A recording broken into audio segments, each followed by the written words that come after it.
How's it going, everybody? This video is going to be about Dark Dimension 7, some small regrets I have, because I now have entered Dark Dimension 7 and beaten the first two nodes, the Unrestricted section and the City section. I brought in the 5 characters you see in this thumbnail. I got some thoughts about all of them and the characters I brought in to either replace or just kind of complement them along the way, and of course the City characters I brought in to round out those teams.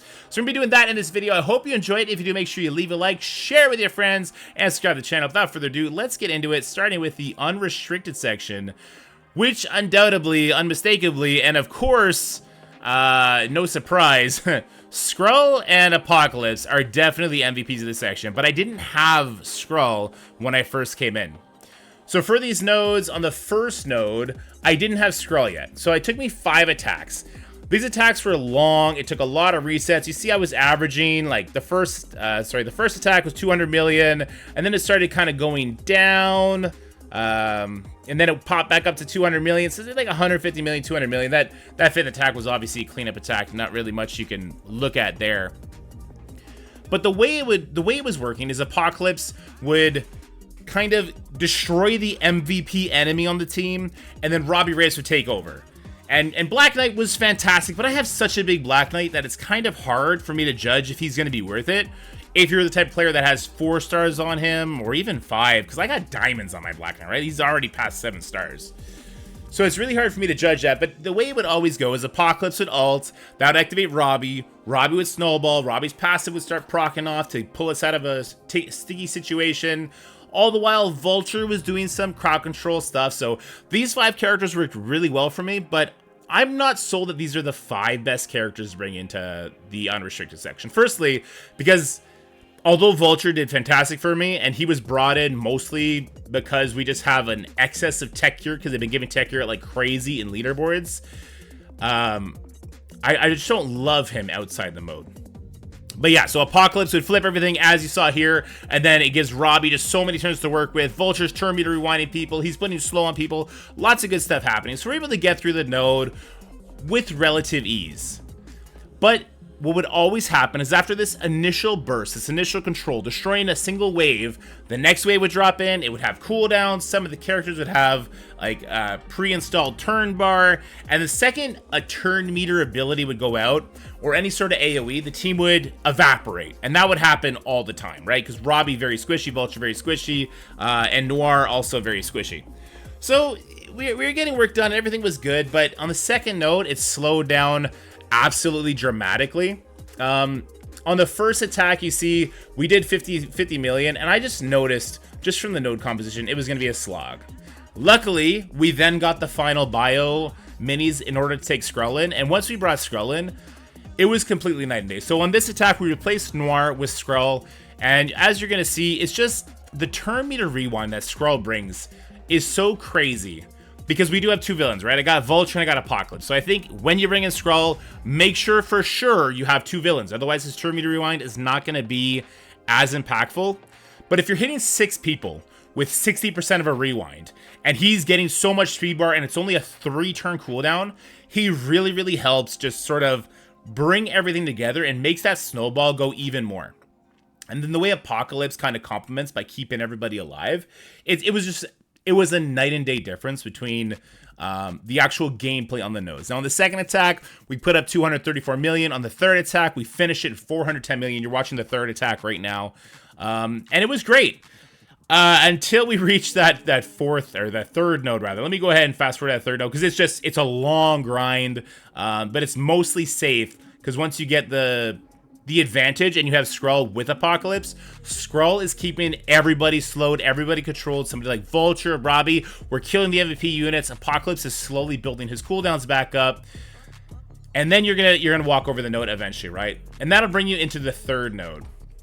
Now, the third node would be an absolute nightmare if you didn't have at least one of these characters.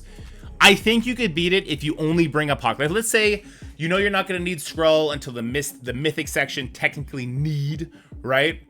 He's such a heavy bio character. You have other bio characters you want to bring along the way. I get not bringing him. If you were like racing for that, I'm still of the mindset, like, bring your best characters that you use daily. Use Skrull daily, whether that be in War, Crucible, Arena, whatever the case may be. So bringing him for the first section makes so much sense. Otherwise, this node would be so freaking horrendous. Because the Nightcrawlers, unless you have like Vulture, can maybe get a rewind because there's a lot of heroes here before they go. Maybe Apocalypse can then sneak a hit in, but then Vulture's going to be on cooldown. It would just be an absolute mess. It just doesn't make sense not to bring Skrull, is what I'm trying to say. Skrull is not mandatory, but might as well be mandatory for the unrestricted section. All right. Yeah, you could get through with Apocalypse if he would just like punch a Nightcrawler every single day and then punch the Sunspot. Don't kill anybody else, because then Forge will pop in and start reviving people, and that would be an absolute nightmare.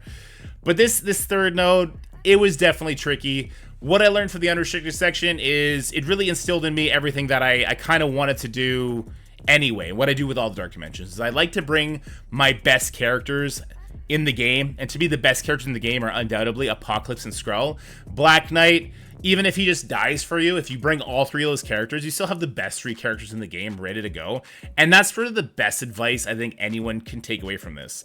Is the unrestricted section, you're not racing. Just get in there with your characters that you use daily in all the different modes, enjoy the little bit of a ride, and head on over to the city section. Now, the city section is the complete opposite coin to the unrestricted. So the city section was insanely easy. I'm going to show you the in-game look at it first. Let's go ahead and look in-game.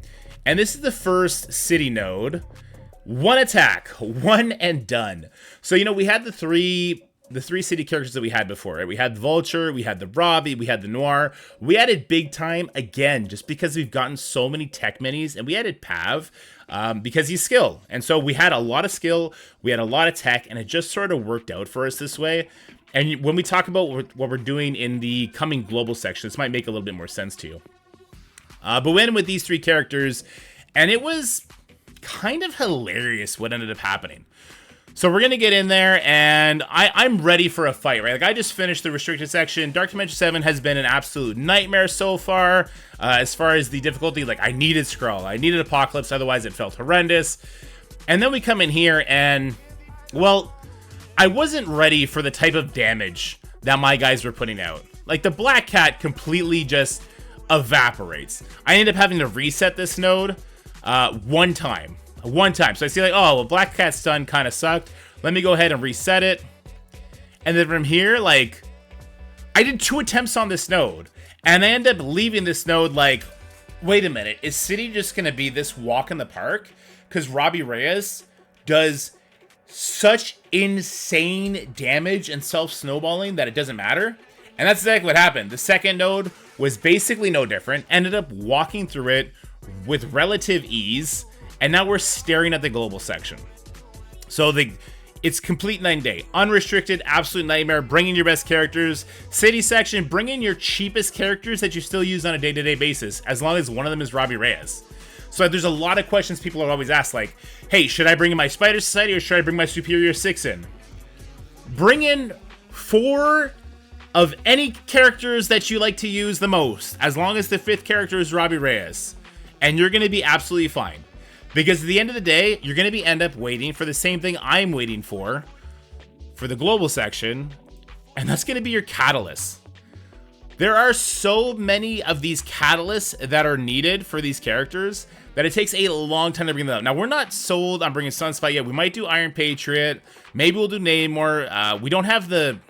We would do Iron Patriot if we were able to also bring in the leader, but we don't have the bio because Skrull ate all of our bio. In fact, we're bringing so little bio characters just because of a result of a lack of good RNG coming our way. But one thing you'll notice is even spending big, like, we're doing pretty good on the mini uniques, but the thousands of catalysts you need, and you get so little from the raid orbs that it's kind of playing games with us a little bit of games being played. Anyway, I wanted to give you guys just this quick update, so let's talk about a little bit of an in conclusion here. Just take your best characters, and everybody, your 3 best characters are all the same as everybody else. It's Skrull, Apocalypse, and Black Knight. Bring those 3 characters. Robbie Reyes is an absolute unsung hero of Dark Dimension 7. Could you get through without him? Sure. Is it kind of a bummer to build him up because he's a primarily used on defense character? I think that way. I do think that way, but also I see a world where Robbie Reyes is going to be very influential in the future of the game. Just with his speed bar, with his passive, with his buff strips, all that kind of stuff. I think he's still going to have a lot more life in him compared to the rest of the Secret Defender members.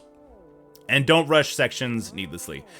Even as a spender, getting lots of rewards from leaderboards, we're not getting the variety that we would like to be bringing in the best sort of characters. And the catalysts are absolutely nightmarish. The RNG, no one is safe from the RNG gods at the end of the day. That's just true. So rushing a section with cheap characters that you don't really use, I'm not a super big fan of that. We did it with Big Time Spider-Man. I don't think we needed to do that. I also don't think that as a hardcore Crucible player, I'm going to lose any sleep over having a bigger Big Time Spider-Man.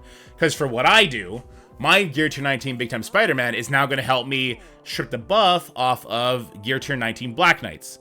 So this is a very particular case for those of us who compete at that highest level and will be trying to pull off those buffs without waiting for like the next hard counter, like the next Old Man Logan to come and ruin Black Knight, right? But yeah, guys, that's going to be it for this little talk on Dark Dimension. I hope it was a little bit insightful on what you can expect in Dark Dimension. If it was, let me know. If you want to see more in-depth Dark Dimension coverage, I know a lot of people on Twitch were asking me like, hey, post your daily attacks, sort of break it down node by node, break down the strategy you employ on the node, which I could.